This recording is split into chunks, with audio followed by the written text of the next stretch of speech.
think of America, what do you see?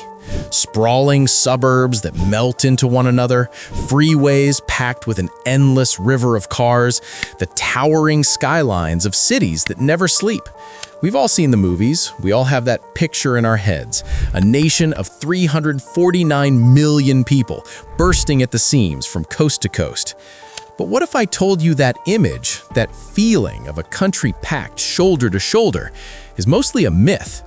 Take a look at the United States from space at night. The coasts blaze with light, a brilliant diamond necklace draped around the continent. But drift your eyes inward, past the glowing Great Lakes, past the few bright spots like Chicago and Dallas, and there's just nothing. A vast, deep ocean of darkness. How is this possible? How can a global superpower, one of the most populous nations on Earth, be so profoundly empty? Why can you drive for an entire day through some states and see more windmills than people? The answer isn't just one thing. It's a mystery written in the geology of the continent itself. It's a story of invisible lines, colossal walls of rock, and a series of historical gambles that funneled an entire country into just a handful of crowded spaces. And to solve it, we have to start with an invisible line that literally splits the country in two.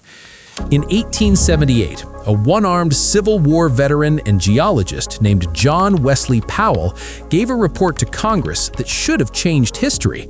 He had mapped the American West, and he found a dividing line, the 100th meridian west.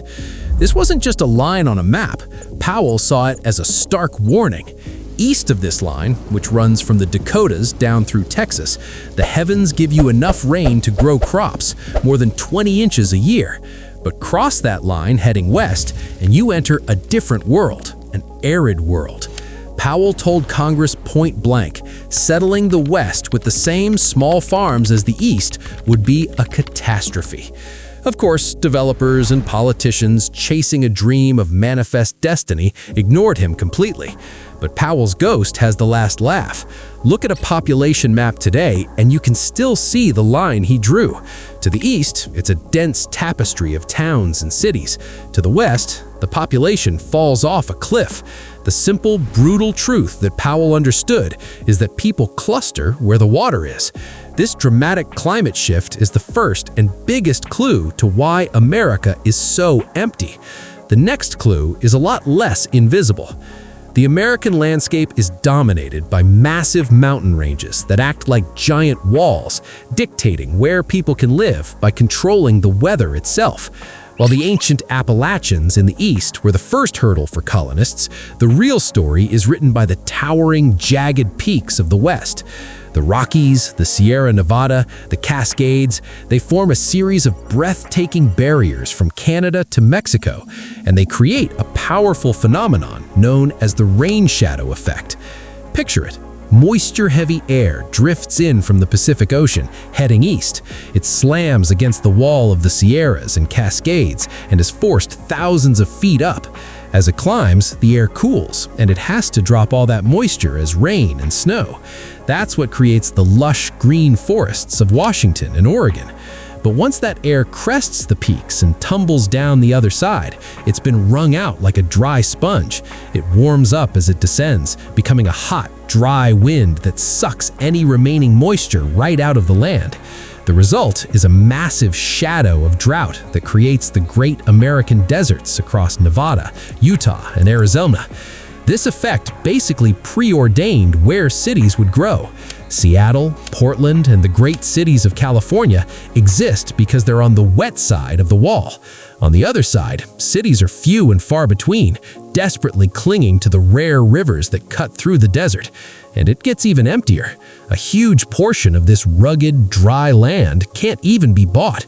The federal government owns and manages a staggering 85% of Nevada.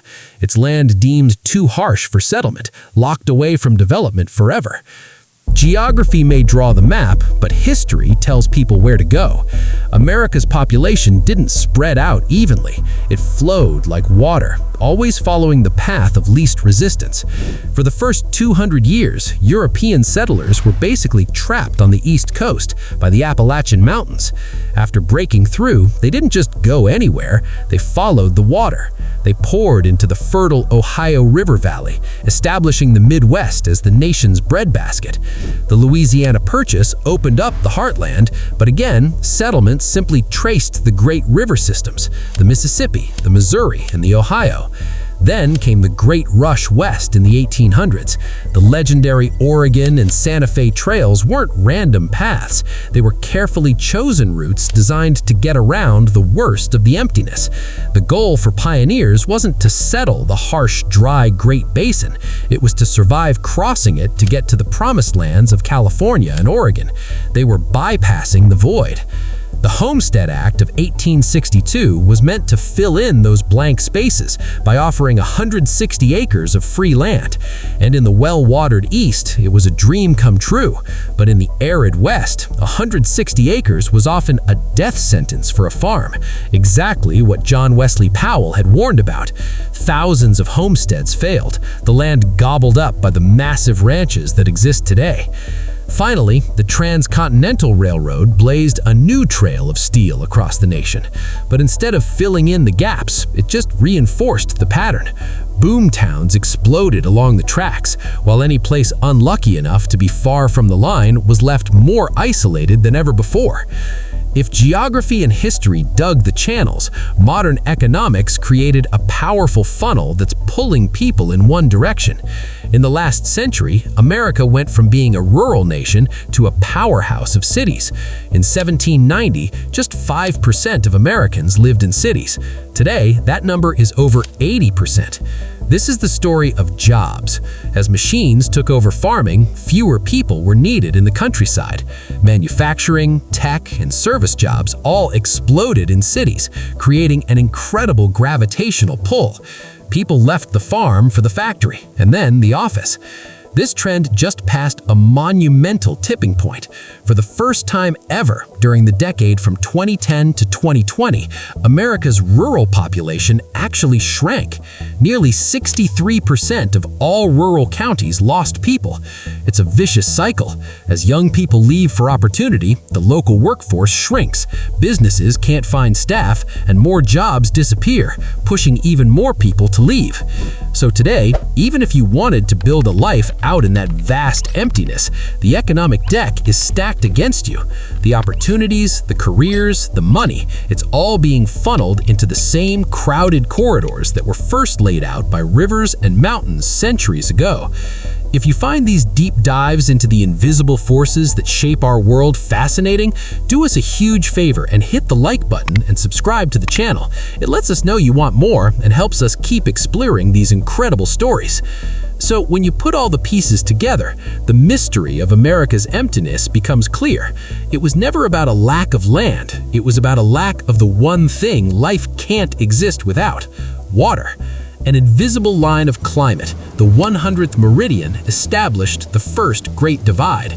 Colossal mountain ranges created vast shadows of drought, walling off huge parts of the country.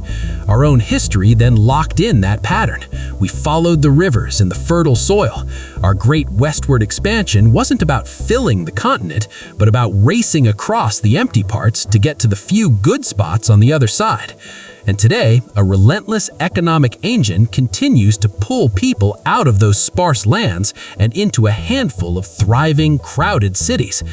America isn't empty by chance. Its emptiness was written by geology and climate.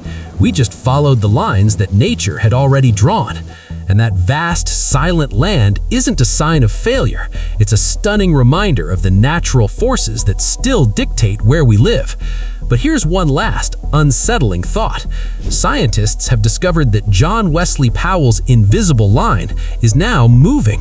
Thanks to climate change, it's shifting east, threatening to rewrite America's map of life all over again.